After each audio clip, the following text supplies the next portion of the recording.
Plus B इतना, इसलिए tan a plus b tan 60 अतः a प्लस बी बराबर 60। ये मेरा हुआ समीकरण 1।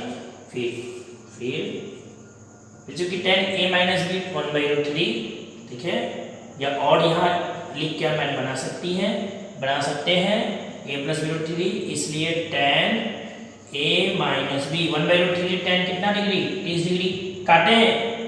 काटे कोई बच्चा सोचता है यस सर काट दीजिए, नहीं मना किए हैं, गुना हो तभी काटेंगे, ये दोनों आपस में गुना नहीं होता है इसलिए काटेंगे नहीं। यहाँ क्या करेंगे तुलना कर रहे हैं, tan से tan सेम है, इसका ये दोनों भी बराबर हुआ तो a माइनस बी बराबर 30 डिग्री। हाँ अब समझने के लिए समझ जाइए कि tan से tan कट गया तो इधर बचा a माइनस बी या इधर बच गया 30। ये समझना है, शो नहीं करना है, ये समझना है, ठीक है। अब ये समझिए कि tan से tan कट गया तो a माइनस बी बचा, इधर बचा 30 डिग्री, सिर्फ समझना है, tan और tan को काट के नहीं दिखाना है, काटे तो ये गलत हुआ, ठीक।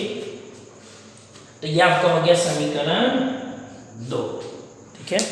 अच्छा हम पढ़ाएंगे लुप्तीकरण विधि, ये हम पढ़ाई देते हैं इधर ही, ठीक है, लुप्तीकरण विधि। इसको लुप्तीकरण विधि जो पढ़ाएंगे वो लुप्तीकरण विधि होता है। करें क्या कि समीकरण 1 और 2 को जोड़ रहे हैं, कैसे, या लिखेंगे 1 और 2 से, कैसे लिखेंगे देखिए, तो पहले आप a प्लस बी लिखिए 60, फिर हम नीचे लिखिए a माइनस बी, तब लिखिए 30, जोड़ रहे हैं तो यहाँ लिख दीजिए जोड़ने पर देखिए b से b कैंसिल, तो a और a क्या हो गया 2a, ठीक है। 60 डिग्री और 30 डिग्री कितना हो गया 90 डिग्री, सब प्लस हो रहा है ना, देखिए लिखे जोड़ने पर, ये प्लस है तो प्लस, ये प्लस माइनस जो होगा सो हो 60 30 90, तो a बराबर हो गया 90 डिग्री बाई 2, इसलिए a का मान आ गया 45 डिग्री। कुछ नहीं किए हैं, a प्लस बी लिखे, नीचे माइनस बी का लिखे, जोड़ना है तो ये जोड़ने पर b से b कैंसिल हुआ, a और a 2a आया, 60 30 दोनों प्लस में था तो जोड़ा तो 90 हो गया, फिर 2 को डिवाइड में ले गए तो a का मान आ गया 45। इसको किसी भी इक्वेशन में आप रख दीजिए, चाहे इसमें चाहे इसमें, आपका मन जहाँ रखना है रखिए। चलिए इक्वेशन 1 में रख देते हैं, समीकरण 1 में a बराबर 45 डिग्री रखने पर, ठीक है रखिए। तो a प्लस बी था, नहीं याद है याद कीजिए, चूंकि a प्लस बी क्या था 60, तो a का मतलब 45 रख रहे हैं, तो ये हो गया 45 प्लस b बराबर 60। तो ये लिखना जरूरी नहीं है, आप डायरेक्ट यहाँ आ सकते हैं, मन है तो लिख लीजिए। तो b बराबर 60 माइनस 45, तो इसलिए b हो गया 15 डिग्री, अतः लास्ट में जाइए a आया आपका 45 और b आया आपका 15। ये आपका क्वेश्चन हुआ कंप्लीट, ठीक है। ऐसा ही क्वेश्चन इस एग्जाम्पल में है, भारतीय में भी होगा, प्रैक्टिस कीजिएगा, जो दिक्कत हो उनको भेज दीजिएगा। अब ये लास्ट क्वेश्चन बचा, ठीक है, अब ये लास्ट क्वेश्चन जिससे ये चैप्टर हो जाएगा आपका कंप्लीट, ठीक है। समीकरण लिख के पुट करना समझ में आ गया ना, समीकरण 1 में गए और जहाँ a था उस a की जगह 45 को रख दिया। चलिए अब लास्ट क्वेश्चन है आपका 4। इसमें क्या है कि बताइए कि निम्नलिखित में कौन सत्य है या असत्य, कारण सहित अपने उत्तर की पुष्टि कीजिए। कारण बताइए, देखिए तो पहला लिख रखा है, पहला है कि बोल रहा है कि साइन a प्लस बी बराबर साइन ए प्लस साइन बी, क्या ये सत्य है? नहीं, ये असत्य है। क्यों? क्योंकि अभी हम लोग जानते हैं कि साइन और साइन का जो कोण होता है वो आपस में गुना नहीं होता है, ठीक है। इसलिए हम साइन a प्लस साइन, जैसे देखिए बाहर मान लिया a है, अब ब्रैकेट में x प्लस वाई है, तो आप लिख सकते हैं a को x से तो ax और a को y से तो a y, क्योंकि ये गुना में है। लेकिन साइन और a प्लस बी, ये a प्लस बी एक कोण है, क्या है कोण, और साइन और कोण गुना में नहीं होता है, गुना नहीं, ठीक है। साइन कोण गुना नहीं होता है, ठीक है ना। इसका मतलब ये हो कि साइन a से नहीं गुना हो सकता है, साइन b से गुना नहीं हो सकता। यानी आपको हम ये दें कि साइन 30 डिग्री प्लस 45 डिग्री, तो इसका मतलब ये नहीं लिखेंगे साइन 30 प्लस साइन 45, क्योंकि 30 45 में तो होगा 75, मतलब हम साइन 75 बोल रहे हैं, ठीक, क्या बोल रहे हैं साइन 75, तो क्या ये 75 हो सकता है? नहीं ना हो सकता है, इसलिए हम इसको जोड़ के नहीं बना सकते। ये आपका हो गया रीजन। ठीक है, यहाँ तक बात समझ में आ गया। चलिए, साइन और कोण, कोई भी त्रिकोणमितीय अनुपात अपने एंगल के साथ गुना का संबंध नहीं रखता है। कोई भी त्रिकोणमितीय अनुपात अपने कोण के साथ गुना का संबंध नहीं रखता है, इसलिए ये कथन क्या है, गलत है। सेकेंड है कि थीटा में वृद्धि होने के साथ साइन थीटा के मान में वृद्धि होती है। चलिए क्वेश्चन अब याद कीजिए, साइन 0 डिग्री का मान 0, साइन 30 डिग्री का मान 1/2, 1/2 का मतलब 0.5, साइन 45 डिग्री का मान 1/√2, 1/√2 का मतलब 0.7 करके कुछ आएगा, साइन 60 डिग्री का मान √3/2। ठीक है, √3/2 मतलब 1.7 आप गौर करें तो आपका आएगा 0 भाग दे क्या भाग देते हैं 1.7/2, तो पॉइंट हटा दिए 10। ठीक है, 17/2 कितना हो गया 8.5, ये पॉइंट 0.85, 8.5/10 आ गया 0.85। देखिए मान बढ़ गया। ठीक है, अच्छा ये 1/2 को चेक कर ले जरा, √2 से ऊपर नीचे गुना करेंगे तो ऊपर √2 हो जाएगा, नीचे हो जाएगा 2, √2 का मतलब 1.4 छोड़ देते अभी 2, ताकि आपका है 0.7। चलिए ठीक था। साइन 90 डिग्री, साइन 90 डिग्री का मान 1 होता है। अब आप देखिए थीटा, थीटा क्या होगा, थीटा पहले 0, ठीक है, फिर हो गया 30, फिर हो गया 45, फिर हो गया 60, फिर हो गया 90, यानी थीटा बढ़ गया। थीटा कौन से बढ़ते क्रम में है, थीटा कौन से क्रम में है, बढ़ते क्रम में है। तो साइन थीटा का मान देखिए 0 आया, फिर 0.5 आया। ठीक है, इस वाले केस में आया है 0.7, इस वाले में आया है 0.85, इस वाले में आया है 1। तो क्या देख रहे हैं कि साइन का ही मान क्या हो रहा है, बढ़ रहा है। यानी थीटा का मान बढ़ता है तो साइन का ही मान क्या होता है, बढ़ जाता है। समझ में आ गया, थीटा का मान अगर बढ़ेगा तो साइन का ही मान क्या होगा, बढ़ेगा। हाँ, बाकी फिर कॉस के लिए, टेन के लिए, सेक के लिए, कॉसेक के लिए, इसके लिए हम बताएंगे। देखिए अभी हम चैप्टर बना रहे थे, ठीक है, तो इसलिए हम वो नहीं बता रहे हैं। इसका एक वीडियो बनाएंगे जिसमें साइन कॉस टेन सब बताएंगे, किसका मान कब बढ़ेगा और किसका मान कब घटेगा। चलिए अगला है कि थीटा में वृद्धि होने के साथ कॉस थीटा के मान में वृद्धि होती है। चलिए कॉस का भी आएंगे, थीटा का मान बढ़ेगा तो कॉस का मान बढ़ेगा। ठीक है, तो याद कीजिए थीटा अगर 0 डिग्री ले तो कॉस 0 डिग्री का मान 1 होता है। थीटा अगर 30 डिग्री ले तो कॉस थीटा का मान, कॉस 30 डिग्री का मान 1/2, 3/2 मतलब 0.85। अगर 45 डिग्री ले, अच्छा वो दिखेगा नहीं ना, वो लाइट पड़ता है ना, इसको हम थोड़ा सा नीचे से लिख देते हैं। थीटा 0 डिग्री लिए तो कॉस 0 डिग्री का मान 1।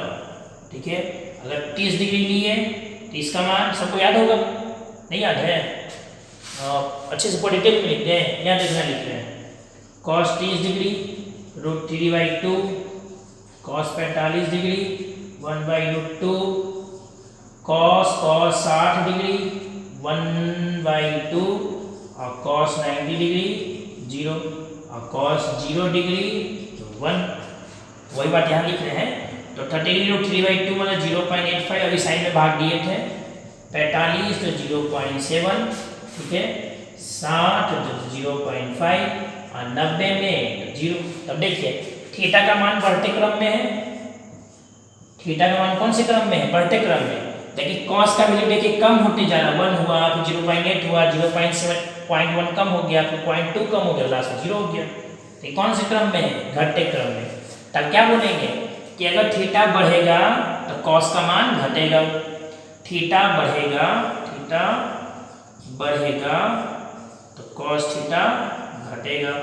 साइन में सेम था, साइन थीटा के लिए क्या था कि थीटा बढ़ेगा तो साइन थीटा भी बढ़ेगा, थीटा बढ़ेगा तो साइन थीटा भी बढ़ेगा। नहीं, कॉस में उल्टा, थीटा बढ़ेगा तो कॉस का मान क्या होगा, घटेगा।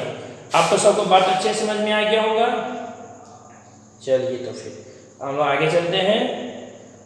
एक लास्ट है कि थीटा के सभी मानों पर साइन और कॉस सेम होता है। तो देखिए ये कॉस का मान है, हम साइन का मान इसी के बगल में ही लिख देते हैं। कि साइन 0 पर 0 है, साइन 30 डिग्री पर 1/2 है, साइन 45 डिग्री पर 1/√2 है, साइन 60 डिग्री पर √3/2 है और साइन 90 डिग्री पर 1 है।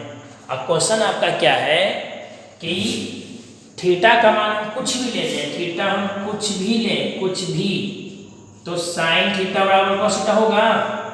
देखिए अगर थीटा हम 0 डिग्री ले रहे, देखिए साइन 0 cos 0 बराबर नहीं है। अगर हम थीटा 30 डिग्री ले रहे, देखिए ये भी बराबर नहीं है। लेकिन हम 45 लें तो ये देखिए बराबर है, देखिए ये बराबर है, ये बराबर नहीं है, ये दोनों ही बराबर नहीं, देखिए दोनों डिग्री सेम है, कौन सेम है, देखिए ये बराबर होगा, ये देखिए ये बराबर नहीं है, ये देखिए ये बराबर नहीं है, देखिए सब जगह बराबर हो रहा है तो नहीं, यानी बुक में गलत असत्य है। सिर्फ कहाँ बराबर है, 45 डिग्री पर। तो ये भी ध्यान रखिएगा कि साइन और कॉस का मान 45 डिग्री पर सेम होता है, साइन और कॉस का मान 45 डिग्री पर सेम होता है, ठीक है। तो ये हो गया आपका 4। चलिए अब एक लास्ट, अगर a 0 डिग्री और cot a अपरिभाषित नहीं है, ऐसा लिखा हुआ है, बुक बोल रहा है कि अगर हम a का मान 0 डिग्री लेंगे तो cot a का मान इन्फिनिटी नहीं आएगा, ऐसा बुक बोला, नहीं आएगा। आपको याद है, ठीक है, हम आप लोग याद किए होंगे कि cot a आपका इन्फिनिटी मतलब अपरिभाषित होता है, याद किए थे ना तालिका बना के। इसका मतलब बुक गलत बोला, यानी बुक जो लिखा है वो असत्य है, बुक जो लिखा वो क्या है, असत्य है, क्योंकि हम जानते हैं कि cot 0 डिग्री मतलब अपरिभाषित, cot 0 डिग्री का मतलब क्या होता है, अपरिभाषित। लेकिन बुक बोल रहा है कि cot 0 डिग्री अपरिभाषित नहीं है, अपरिभाषित नहीं है। अच्छा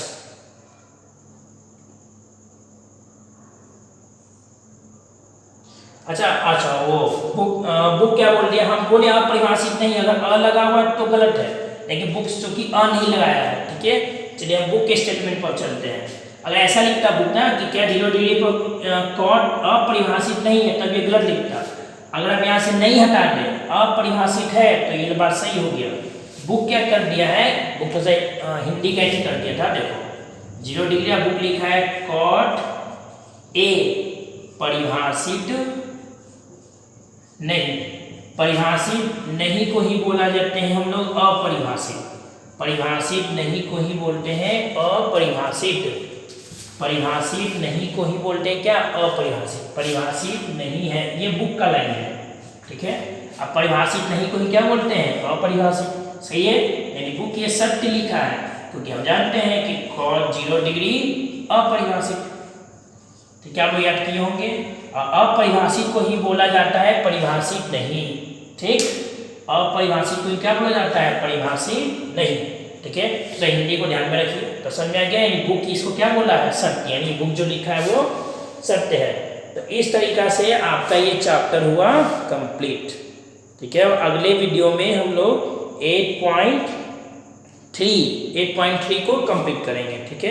अब 8.2 में आपको जो भी ना समझ में आए आप उसको समझ के आप इन व्हाट्सअप कर दीजिएगा, तो जब 8.3 बनाएंगे तो उसमें इस बात को देख लेंगे। चलिए आज के लिए इतना ही, सभी को थैंक यू।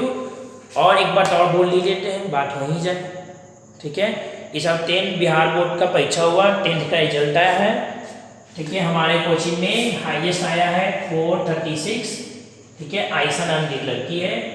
उसके बाद आया है 432, ठीक है, जो रोशन नाम का एक लड़का है, जो यहाँ के कोचिंग के सभी टेस्ट, यहाँ के कोचिंग का जो 4 टेस्ट हुआ था उसमें ये रैंक 1 लाया था कोचिंग के टेस्ट में, ठीक है।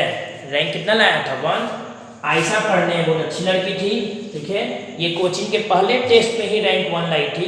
लेकिन चूंकि सेकेंड टेस्ट में इसका एक पेपर छूट गया था तो उसका बोले कि हम टेस्ट नहीं देंगे, क्योंकि जब एक छुट्टी गया तो इसको प्राइज मिलता ही नहीं, क्योंकि जो चारों टेस्ट देगा उसी को हम प्राइज देते हैं।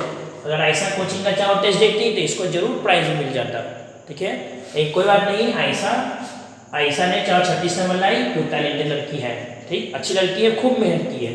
432 रोशन बहुत अच्छा था पढ़ने में। इसके बाद और भी कुछ नंबर आए हैं, जैसे हमको पता है कि 413 अनु नाम की लड़की लाई है, ये भी कोचिंग का सारा टेस्ट दी थी ये कोचिंग के टेस्ट में रैंक 2 पर थी, ठीक है। और ये कोचिंग का सिर्फ 2 टेस्ट दी थी, कोचिंग की कितनी टेस्ट 2 टेस्ट दी थी, ठीक है, दी थी। कितना टेस्ट दी थी ये? 2 टेस्ट दी थी, क्योंकि सेकंड टेस्ट में पेपर छूट गया तो ये बाकी नहीं दी, ठीक है। और एक लड़की लाई है 409, जिसका नाम है स्नेहा, इसका नाम है रोशन, ठीक है, रोशन नाम है, और इसका नाम है आयशा, ठीक। तो रोशन नाम स्नेहा नाम की लड़की लाई है, ये कोचिंग का सब टेस्ट दी है, ये कोचिंग के 3rd रैंक पर थी। कौन से रैंक पर? 3rd। तो इससे आपको एक बात पता चल गया होगा ये कोचिंग के टेस्ट देने में कितना फायदा होता है। अगर ये 2 टेस्ट और देती ना ऐसा, तो इसका नंबर और अच्छा हो जाता, ठीक है। लेकिन कोई बात नहीं दी तो जो बच्चे दिए आप देख सकते हैं। और भी बहुत सारी लड़की हैं जिन्होंने 400 क्रॉस किया, जैसे एक और लड़की का नाम 401 या 2 नाम है, क्या नाम है, क्या नाम था, अजाज, नौसीन, हाँ, नौसीन अजाज, ठीक है।